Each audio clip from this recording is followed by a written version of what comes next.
Alors Aya, c'est une jeune ivoirienne de 14 ans qui a grandi en fait toute sa vie sur une île, sur une bande de sable du littoral ivoirien.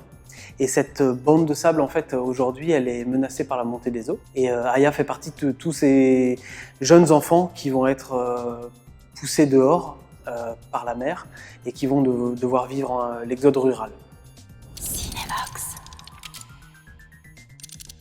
C'est un film qui défend en fait deux évolutions, c'est-à-dire l'évolution de l'homme qui va du monde de l'enfance vers le monde adulte, et aussi l'évolution du territoire. Et en fait, Aya perd son espace, perd son île, qui se désagrège sous ses pieds, et en même temps, elle perd son identité, tout ce qu'elle a connu en étant enfant et tout sur ce quoi elle s'est basée en fait. C'est un film de fiction qui emprunte au documentaire dans sa méthode, dans son travail sur le terrain. Parce que j'officie tout seul, je filme seul, je prends le son seul. Et en fait, mon rapport aux autres est aussi un rapport d'individu à individu. C'est en ça que le documentaire a de la place. C'est-à-dire qu'en fait, on sait où on veut aller, on sait ce que la scène doit raconter. Et nous, on essaye d'en tirer profit par rapport à toutes les choses imprévues qui peuvent survenir. Le film a une emprise fictionnel parce que son langage est un langage de fiction, parce qu'on a du chant contre chant, parce qu'il y a du scénario, mais c'est du documentaire parce qu'on ne maîtrise pas tout, qu'il y a une grande part qui est laissée au moment, à l'instant, et donc au paysage et à la population qui est autour de la scène.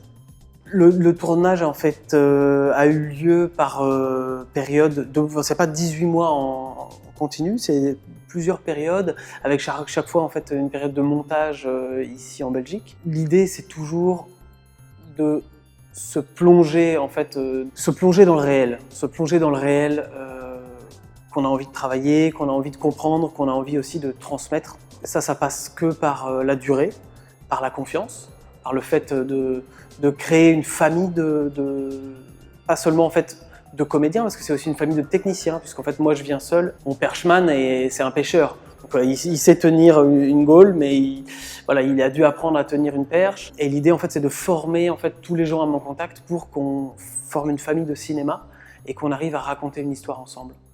Et ça a lieu aussi dans le scénario, parce qu'en fait le scénario, moi je débarque pas sur cette île avec un présupposé d'une histoire que j'ai envie de raconter, que j'ai écrit en Belgique, soumis en Belgique, financé en Belgique et que je veux raconter sur place. Mais j'arrive avec envie de comprendre ce qui se passe sur place. Et en fait, c'est une écriture un peu collective, une écriture participative. Et on invente les scènes pas seulement à l'aune de l'imagination, mais à l'aune de leur histoire, de ce qu'ils ont vécu, de ce qu'ils peuvent être aujourd'hui et ce qu'ils ont été aussi. Donc voilà, c'est un film qui s'écrit à plusieurs mains. Ça représente un futur pour le film, ça représente une vie pour le film. C'est bien le film et les personnes qui le représentent en fait, qui vont avoir la chance et la possibilité de voyager et de vivre le plus loin et le plus longtemps possible. Moi j'ai fait des films qui ont toujours été des films francophones, parce que sur le territoire africain francophone, mais des films dans des langues étrangères et des langues ethniques. Donc là c'est l'Avikam.